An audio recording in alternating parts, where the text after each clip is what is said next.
வணக்கம் ஃப்ரெண்ட்ஸ். இந்த வீடியோவில் பார்த்தீங்கன்னா பொது தமிழ் முக்கிய வினா விடைகள் பார்ட் 8 தான் நம்ம பார்க்க போகிறோம். இதுக்கு முன்னாடி பார்ட் 7 வரைக்கும் நம்ம பார்த்துருக்குறோம், சரிங்களா. அதோடு மட்டும் இல்லாமல் இந்திய தேசிய காங்கிரஸ், பொது அறிவியல், புவியியல், இந்திய வரலாறு போன்ற அனைத்து டிஎன்பிஎஸ்சி ரிலேட்டடான சிலபஸ்க்கும் நம்ம வீடியோ போட்டுட்ருக்குறோம். ஸோ நான் இதுக்கு முன்னாடி போட்ட வீடியோலாம் நீங்கள் பார்க்கணும் அப்படின்னு நீங்கள் ஆசைப்பட்டீங்கன்னா எனக்கு டிஸ்கிரிப்ஷன் ப்ளேலிஸ்ட் லிங்க் நான் கொடுத்துருக்கேன்னு பாருங்கள், அங்கே போய் பார்த்து தெரிஞ்சுங்க.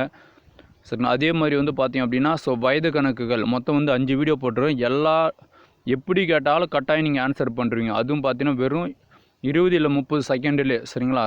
அவ்வளோ ஈஸியாக நிறைய வீடியோ நம்ம போட்டுருக்குறோம், சரிங்களா. மறக்காமல் நம்மளுடைய சேனலை சப்ஸ்கிரைப் பண்ணிக்கங்க. அப்படியே கண்டினியூஸாக பார்க்க ஆரம்பிச்சிருங்க, சரிங்களா. ஸோ முதல் கொஸ்டின் பார்க்கலாம் பாருங்கள். டோட்டலாக நம்ம ஒரு 20 கொஸ்டின் வித் ஆன்சர் நம்ம பார்க்க போகிறோம்.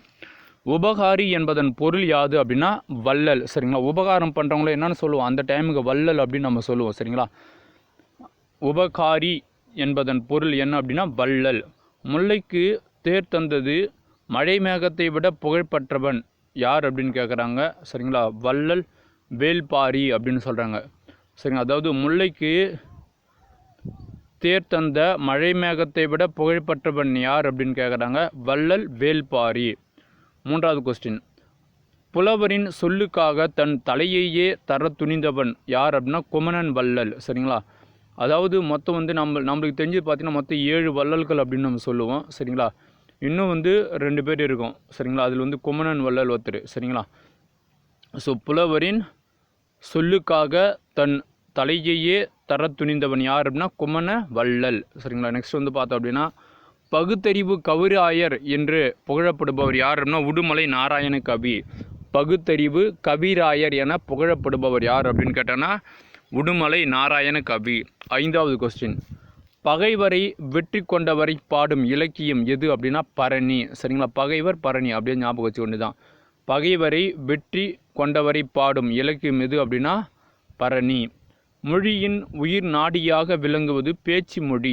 மொழியின் உயிர் நாடியாக விளங்குவது எது அப்படின்னு கேட்டால் பேச்சு மொழி. நெக்ஸ்ட்டு 7வது பாருங்கள், எடுத்தல் படுத்தல் நலிதல் உழைப்பில் திரிபும் தத்தமிழ் சிறிது உளவாகும் இப்பாடல் இடம்பெற்றுள்ள நூல் எது அப்படின்னா நன்னூல். எடுத்தல் படுத்தல், ஸோ இதெல்லாம் அப்படின்னா நன்னூல் அப்படின்னு ஞாபகம் வச்சுக்கோங்க. நெக்ஸ்ட்டு 9வது கொஸ்டின் பாருங்கள், பேச்சு மொழியை உலக வழக்கு என்றும் எழுத்து மொழியை டேஸ் என்றும் வழங்குவர் அப்படின்றாங்க.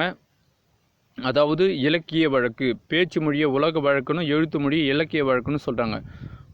நார்மலாக நம்மளே கூட பார்த்தீங்க அப்படின்னா பேசும்போது நம்ம பாடணும் வளவலன்னு பேசிகிட்டே போவோம். ஆனால் எழுதும்போது பார்த்தோம் அப்படின்னா அந்த ஒரு சட்னன்ஸ் ஃபார்மேட்டோடு நம்ம கரெக்டாக எழுதுவோம், சரிங்களா. ஸோ அதுதான் சொல்கிறாங்க, பேச்சு மொழியை உலக வழக்கு அப்படின்னா எழுத்து மொழியை இலக்கிய வழக்கு அப்படின்னு சொல்கிறாங்க. 10வது பாருங்கள், பேச்சு மொழிக்கும் எழுத்து மொழிக்கும் இடையே பெரிய அளவில் வேறுபாடு இருந்தால் அது டேஸ் மொழி எனப்படும் அப்படின்றாங்க. இரட்டை வழக்கு மொழி. பேச்சு மொழிக்கும் எழுத்து மொழிக்கும் இடையே பெரிய அளவில் வேறுபாடு இருந்தால் அது இரட்டை வழக்கு மொழி அப்படின்னு சொல்கிறாங்க. 11வது பாருங்கள், முதல் மாந்தன் தோன்றிய லெமுரியவை எவ்வாறு அழைப்பர் அப்படின்னா மனித நாகரிக தொட்டில் என அழைப்பார், சரிங்க. ஸோ மனித நாகரிக தொட்டில் என்று அழைக்கப்படுவது எது அப்படின்னா லெமுரியா கண்டம் அப்படின்னு நம்ம படிச்சிருப்போம். நெக்ஸ்ட் 12வது பாருங்கள், தமிழர் வாழ்வில் பிறப்பிலிருந்து இறப்பு வரைக்கும் முதன்மை பெறுவது எது அப்படின்னா இசை. தமிழர் வாழ்வில் பிறப்பிலிருந்து இறப்பு வரைக்கும் முதன்மை பெறுவது எது அப்படின்னு கேட்டோம்னா இசை. 13வது பாருங்கள், உழவுக்கு சிறப்பு பெற்ற நிலம் எது அப்படின்னா மருதம். உழவுக்கு சிறப்பு பெற்ற நிலம் மருதம். நெக்ஸ்ட்டு 14வது, நிலைமொழியின் ஈற்றெழுத்தும் வருமொழியின் முதல் எழுத்தும் சேர்வது டேஸ் எனப்படும் அப்படின்னா புணர்ச்சி, சரிங்களா. நிலைமொழியின் ஈற்றெழுத்தும் வருமொழியின் முதல் எழுத்தும் சேர்வது புணர்ச்சி எனப்படும். அடுத்த கொஸ்டின் 15வது கொஸ்டின் பாருங்கள், திசை பெயர்களோடு திசை பெயரும் பிற பெயரும் சேர்வது டேஸ் எனப்படும் அப்படின்னா திசை பெயர் புணர்ச்சி, சரிங்களா. ஸோ திசைன்னு வரதுனால திசை பெயர் புணர்ச்சி அப்படின்றாங்க. நெக்ஸ்ட்டு 16வது பாருங்கள், திருநாவுக்கரசருக்கு பெற்றோர் இட்ட பெயர் மருள் நீக்கியார், சரிங்களா. திருநாவுக்கரசருக்கு பெற்றோர் இட்ட பெயர் மருள் நீக்கியார் அப்படின்வாங்க. திருநாவுக்கரசரின் பாடல்கள் எவ்வாறு போற்றப்படுகிறது அப்படின்னா தேவாரம். திருநாவுக்கரசரின் பாடல்கள் எவ்வாறு போற்றப்படுகிறது அப்படின்னு கேட்டோன்னா தேவாரம் என போற்றப்படுகிறது. 18வது, திருநாவுக்கரசர் பாடி அருளிய திருமுறைகள் 4, 5, 6 சரிங்களா. திருநாவுக்கரசர் பாடி அருளிய திருமுறைகள் 4, 5, 6. நெக்ஸ்ட் பாருங்க 19வது, அறிவு அற்றம் காக்கும் கருவி என்று கூறியவர் யார் அப்படின்னா திருவள்ளுவர். அறிவு அற்றம் காக்கும் கருவி என கூறியவர் திருவள்ளுவர். 20வது கொஸ்டின் பாருங்க, உலகம் உருண்டை என்பதனை எந்த நூற்றாண்டிற்கு பிறகு மேலைய நாட்டினர் உறுதி செய்தனர் அப்படின்னா 16ஆம் நூற்றாண்டிற்கு பிறகு தான் அவங்க உறுதி செய்கிறாங்கன்னா உலகம் உருண்டையானது அப்படின்னு சொல்லி. உலகம் என்னும் தமிழ்ச்சொல் டேசனும் சொல்லி அடியாக பிறந்தது அப்படின்னா உளவு என்னும் சொல்லினுடைய அடியாக பிறந்தது. உலகம் என்னும் தமிழ்ச்சொல் உளவு என்னும் சொல்லின் அடியாக பிறந்தது அப்படின்றாங்க. நெக்ஸ்ட் 22வது பாருங்க, பழந்தமிழ் இலக்கியத்தில் உணவு சமைக்கும் முறைகளை டேஸ் நூல் குறிப்பிடுகிறது அப்படின்னா மடை நூல் சரிங்களா. அதாவது உணவு சமைத்தலை பற்றி குறிப்பிடக்கூடிய நூல் எது அப்படின்னு கேட்டோம்னா மடை நூல் அப்படின்றத ஞாபகம் வச்சுங்க சரிங்களா. நெக்ஸ்ட்டு, சிந்து சமவெளி நாகரிகம் அதாவது நகர நாகரிகம் கண்டுபிடிக்கப்பட்ட ஆண்டு 1921. சிந்து சமவெளி நாகரிகம் அதாவது சிந்து சமவெளி அப்படின்றது ஒரு நகர நாகரிகம்.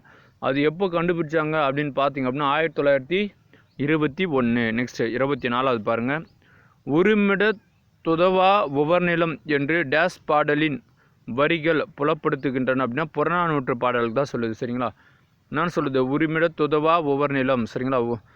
ஒன்றுத்துக்கு உதவாத ஒவ்வொரு நிலம் அப்படின்னு சொல்லுது. ஒவ்வொருனா நேது உப்பு நிலம், ஒன்றுத்துக்கு உதவாத உப்பு நிலம். அதாவது இப்போது பாலைவனம் இங்கெல்லாம் அதே மாதிரி பார்த்தீங்கன்னா கடல் பக்கத்தில் இருக்கக்கூடிய அந்த மணல். ஸோ அங்கெல்லாம் நீங்கள் எது போட்டிங்கனாலும் வளரவே வளராது. அது வேஸ்ட்டான மண் சரிங்களா. அட்லீஸ்ட் அதாவது பீச்சில் நிறைய மணல் இருக்குது அப்படின்னு எடுத்துன்னு போய் நீங்கள் வீடு கட்டினா கூட அந்த மணலெல்லாம் வேஸ்ட்டாக கொட்டி போயிடும் சும்மாவே சரிங்களா. ஓகே ஃப்ரெண்ட்ஸ், அவ்வளோதான். பார்த்தீங்க அப்படின்னா இன்றைக்குண்டான இந்த வீடியோ சரிங்களா. இந்த வீடியோ உங்களுக்கு பிடிச்சிருக்கு நான் நம்புகிறேன். இந்த வீடியோ உங்களுக்கு பிடிச்சிருந்துன்னா மறக்காமல் லைக் பண்ணுங்கள். இந்த வீடியோ பற்றின தகவலை கீழே கமெண்ட் பண்ணுங்கள், உங்களுடைய ஃப்ரெண்ட்ஸுக்கு ஷேர் பண்ணுங்கள்.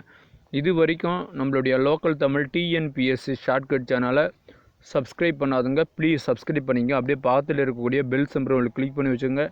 இந்த வீடியோவை பார்த்ததற்கு நன்றி. அடுத்து ஒரு வீடியோவில் சந்திப்போம். நன்றி.